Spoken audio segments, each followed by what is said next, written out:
तमसो मा ज्योतिर्गमया, अंधकार वो अज्ञानता का, द्वेष का, मत्सरता का आप कृपा करें, मुझे चेतना दें, मेरे भीतर प्रकाश प्रकट करें, ज्ञान का, भक्ति का, प्रेम का।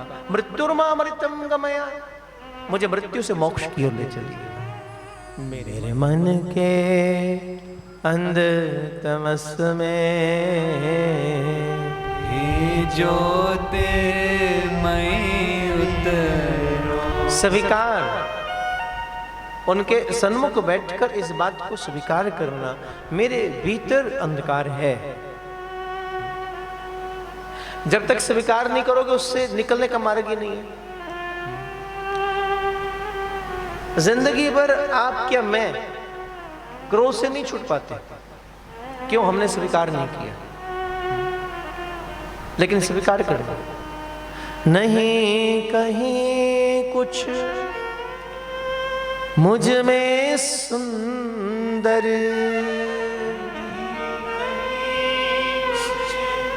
मुझ में सुंदर, सब गाओ हृदय से।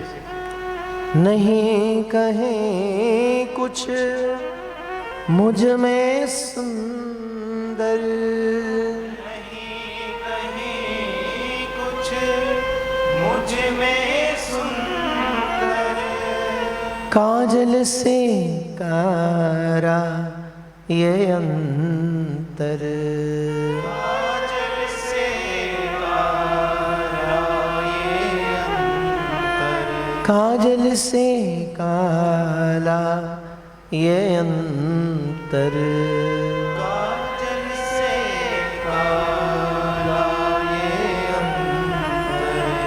कई बार क्या होता है, प्रभु के सन्मुख आप खड़े हो मंदिर में, भगवान सन्मुख आपने स्वीकार कर लिया, आपने स्वीकार कर लिया,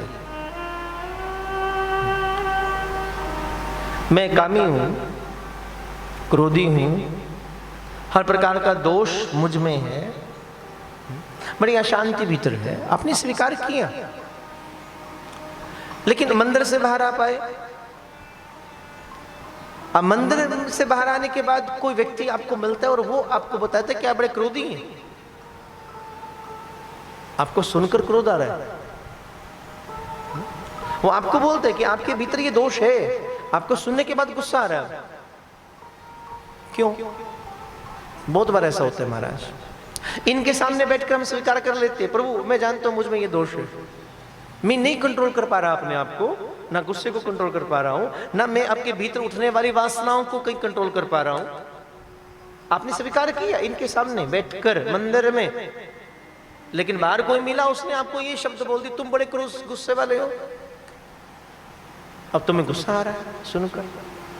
क्यों? उसने क्या गलत कहा? अभी अभी तो तुम भी यही बोलकर आए थे भीतर, अभी अभी तो तुम भी इनके सामने बैठकर इस बात को स्वीकार कर ही रहे थे, क्रोध है। अब उसने कहा तो गुस्सा क्यों आया? जानते हो कारण? कारण इतना हम डबल रोल करते हैं। हमने एक मुखौटा दुनिया के लिए लगा रखा है, एक मुखौटा इनके लिए लगा रखा है। रावण बेहतर है, उसके 10 सर हैं, 10 चेहरे हैं, हमारे कितने खबर भी नहीं महाराज, हम तो पल पल चेहरे बदल देते हैं। ऑन स्टेज हम बिल्कुल कुछ अलग होते हैं और बैक स्टेज हमारी फितरत कुछ और होती है।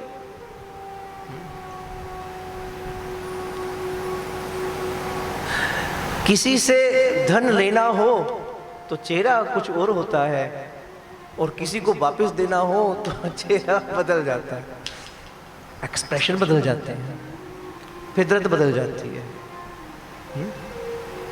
बदल जाती है। किसी की सेवा लेनी हो तो आप कुछ और होते हैं, और किसी को सेवा देनी हो तो हम बदल जाते हैं। ये जो डबल है ना, ये जो डबलिंग है, ये जो डबलिंग है हर क्षेत्र में चलती है। पॉलिटिकल फील्ड में तो चलता ही, कई सारे चलते हैं, लेकिन सबसे बड़ा दुख ये है कलिकाल में तो आध्यात्मिक क्षेत्र में भी ये चलता है। कई बार गुरु के सामने चेहरे कुछ और होते हैं, गुरु की पीठ पीछे चेहरे कुछ और होते हैं। वो सबसे खतरा है, सबसे बड़ा खतरा। जबकि हमारी तो मर्यादाएं कहती हैं गुरु जिसको प्रेम करे तो उसको प्रेम कर, गुरु जिसको मोहब्बत करे तो उसको आदर दे, तो उसको सम्मान दे। लेकिन आज के समय की विडंबना है गुरु जिसको प्रेम करे मुझसे द्वेष करते हैं। आज के समय की विडंबना है गुरु जिसको आदर दे हम उसका अपमान करना शुरू कर देते हैं, हम षड्यंत्र करना शुरू कर देते हैं। और जब जब मैंने कई बार बात की, तस्वीर की पूजा करनी बहुत आसान है, मूर्ति की पूजा करनी सरल है, लेकिन वो सच में आगे बैठा हो ना, गुरु की तस्वीर घर पर रख लो, मत्थे टेक लो, हार पहना दो, पुष्प अर्पित कर दो, दंडोती प्रणाम कर दो, बहुत सरल है। पर गुरु सामने आकर बैठ जाए तो फिर बड़ी मुश्किल पड़ती है, फिर बात खतरे की है, क्योंकि तस्वीर डांटती नहीं, तस्वीर बोलती नहीं है। गुरु सन्मुख होगा तो बोलेगा। गुरु की दोस्ती बड़ी खतरनाक, फिर दिक्कत आती है महाराज, फिर दिक्कत आती है।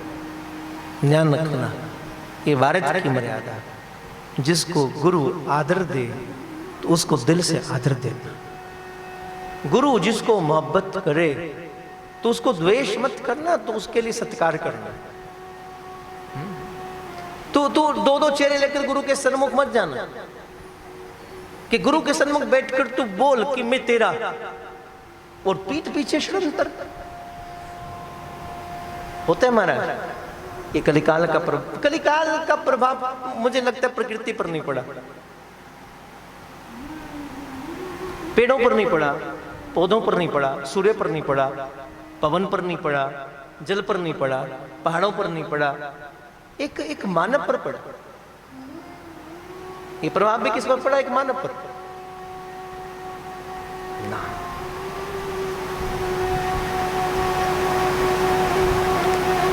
आश्रम बन सकते हैं, बड़ी बड़ी बिल्डिंगें तुम बना सकते हो, लेकिन अगर तुम्हारे दिल में गुरु प्रति आदर नहीं, अगर तुम्हारे दिल में गुरु प्रति संगठित भाव नहीं है, तो फिर तुम बिल्डिंग को बचा नहीं सकोगे। बिल्डिंग बनाकर क्या करोगे? तुम्हारे मन की नींव भी खराब हो गई है, वहां अंधकार है। उसी अंधकार को दूर करने की बात कथा की थी, तम सो मां ज्योतिर्गमय। मैंने बड़े प्रयास कर लिए, गोपिकाएं भी कहती हैं कृष्ण हमने बड़े प्रयास किए, पर हम टटोलती, हमने बड़ी साधना की, बड़ा ध्यान किया, बहुत तप किया, लेकिन मन की दूषित भावनाएं नहीं खंडित हो पाई, नहीं ध्वस्त हो पाई। पर इतना जानती हैं प्रभु आप कृपा कर दोगे, होगा। ध्यान रखना, ये भारतीय परंपरा गुरु परंपरा है। जिस श्रीमद् भागवत का आप श्रवण कर रहे हैं, ये गुरु परंपरा है। भगवान नारायण परम सदगुरु श्री कृष्ण वंदे जगत गुरु, उस जगत गुरु ने इसको कृपा करके ब्रह्मा को दिया। फिर ब्रह्मा ने भी उसको अपने तक रखा नहीं, बांट दिया। क्योंकि एक बात समझ लेना, भागवत प्रसाद है, श्रीमद् भागवत महाप्रसाद है, और प्रसाद को अपने तक सीमित नहीं रखना, इस अमृत को बांट देना। जो मिला सुना, 3 घंटे बैठकर सुन रहे हो, और 3 घंटे के बाद फिर चिंतन करो। 3 घंटे के बाद थोड़ी देर बैठकर फिर उसका मनन करो, तुमने क्या सुना, क्या पाया। फिर जो सुना, जो अनुभव किया, उसको जीवन में अप्लाई करो, उसको जीवन में उतारो, तभी सार्थक होगा ना। केवल सुनकर चले गए नहीं। सुनना तो प्रथम पड़ाव है, दूसरा चरण है उसको मनन करना, उसको विचार करना। जो तुमने 3 घंटे बैठकर यहां पर सुना है, और फिर उसका परम चरण है फिर उसको जीवन में लेकर भी आना, उसको जीवन में अप्लाई भी करना। तभी तो, अन्यथा जिंदगी भर कथा सुनते रहो, कोई फायदा नहीं है, कोई फायदा नहीं। गुरु की बात को पहले पकड़ना, गुरु की बात को पहले स्वीकार करना। ब्रह्मा ने स्वीकार किया, आदर दिया, और ब्रह्मा ने अपने तक नहीं रखा, फिर श्रीमद् भागवत के उस रस को नारद जी को दे दिया, अधिकारी समझकर। नारद ने वेद व्यास जी को दिया। वेद व्यास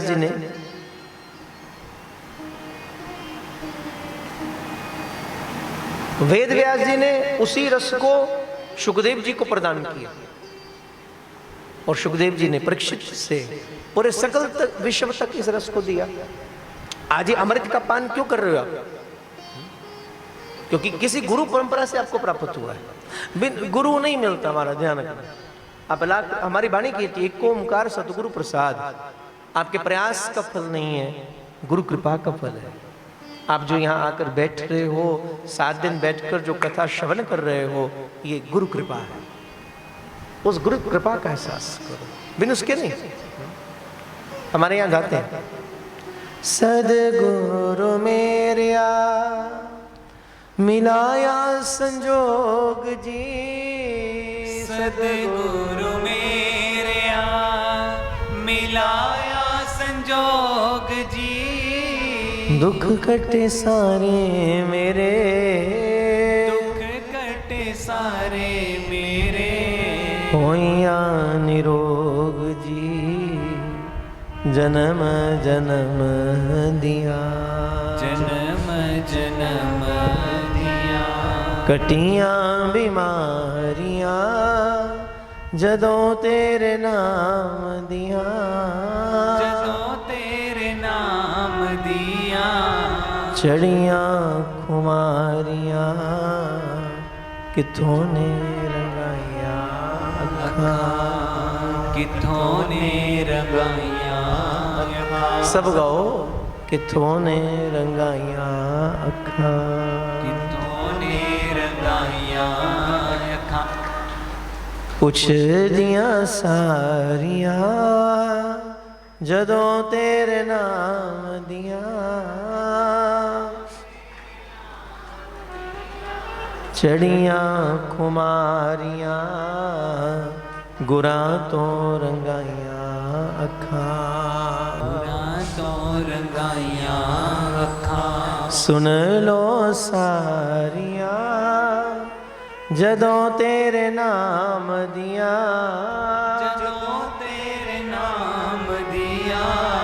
चढ़ियां खुमारियां गुरां तो रंगाइया अखां। गुरु परंपरा। इसलिए भारत कहता है गुरुर ब्रह्मा गुरुर विष्णु गुरुर्देवो महेश्वरा गुरुर साक्षात पर ब्रह्म तस्मै श्री गुरुवे नमः। ब्रह्मा क्यों? क्योंकि ब्रह्मा क्रिएट कर रहा है, निर्माण कर रहा है। तो गुरु आपके भीतर में उस क्रिएशन को लेकर आ रहा है, वो भाव को क्रिएट कर रहा है अपने शब्दों से, अपने विचारों से, अपनी वाणी से। वो प्रसाद रूप में दे रहा है। विष्णु पालना करता है, वो आपका संरक्षण कर रहा है।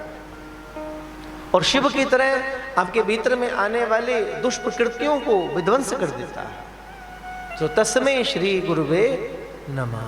मैं ऐसे गुरु को प्रणाम करूं, मैं ऐसे गुरु को प्रणाम करूं। इसलिए गुरु ममता रूपी भी है, करुणा रूपी है, दया रूपी है। तो प्यार का सागर है तेरी एक बूंद के प्यासे हम। गुरु परंपरा से, क्योंकि भागवत हमारे यहाँ जितने ग्रंथ हैं, हमारे यहाँ जितनी प्रकार से संतों ने, महात्माओं ने जो कृपा की है, वो गुरु परंपरा से प्राप्त हुआ है।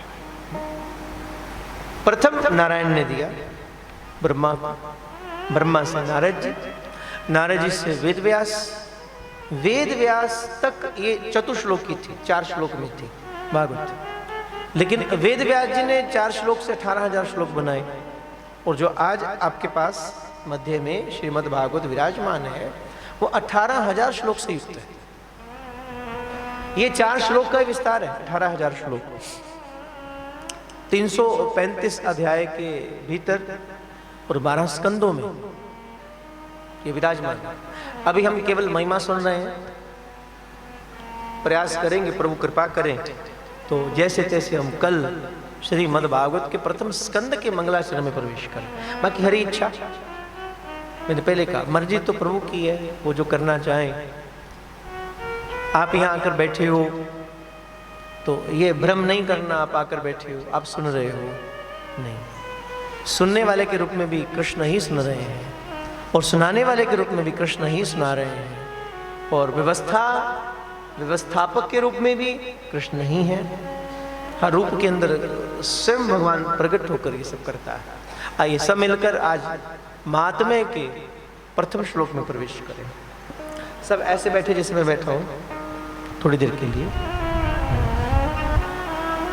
कृष्णं नारायणं वंदे, कृष्णं नारायणं वन्दे, कृष्णं वंदे ब्रजप्रियं, कृष्णं वन्दे व्रजप्रियं, कृष्णं द्वैपायनं वंदे, कृष्णं द्वैपायनं वन्दे, कृष्णं वंदे प्रथास्तुतं। कृष्णं वन्दे यथासुरम्। प्रथम श्लोक मेरे पीछे पीछे गाएं। सच्चिदानंद रूपाय सच्चिदानन्दरूपाय विश्वोत्पत्त्यादि हेतवे विश्वोत्पत्त्यादिहेतवे तापत्रय विनाशाय तापत्रयविनाशाय श्रीकृष्णाय वयं नुमः। कृष्णाय वयं नुमः। सच्चिदानंद रूपाय सच्चिदानन्दरूपाय विश्वोत्पत्त्यादि हेतवे विश्वोत्पत्त्यादिहेतवे तापत्रय विनाशाय तापत्रयविनाशाय श्रीकृष्णाय वयं नुमः। श्रीकृष्णाय वयं नुमः। श्रीकृष्णाय वयं नुमः। श्रीकृष्णाय वयं नुमः। श्रीकृष्णाय वयं नुमः। श्रीकृष्णाय वयं नुमः। श्री कृष्णचंद्र भगवान की जय। राजा राम सरकार की जय। सब संतन की जय। श्रीमद् भागवत महापुराण की जय। प्रथम श्लोक सच्चिदानंद रूपाय माने वो भगवान कैसा जो सत्य स्वरूप है, जो चित्त रूप है और जो आनंद स्वरूप है। यहाँ तीन शब्द हैं। सच्चिदानंद माने सत्य, चित्त और आनंद। सत्य माने जिसमें कभी कोई परिवर्तन नहीं होता, वो सत्य है, और जिसमें चेंज हो रहा है वो सत्य नहीं हो सकता, वो मिथ्या है। श्रीमद् भागवत महापुराण की जय। सच्चिदानंद रूपाय सच्चिदानन्दरूपाय सत्य स्वरूप, चित्त स्वरूप, आनंद स्वरूप। सत्य माने जिसमें कभी कोई परिवर्तन नहीं होता। चित्त माने जिसको जो पूर्ण चेतन है,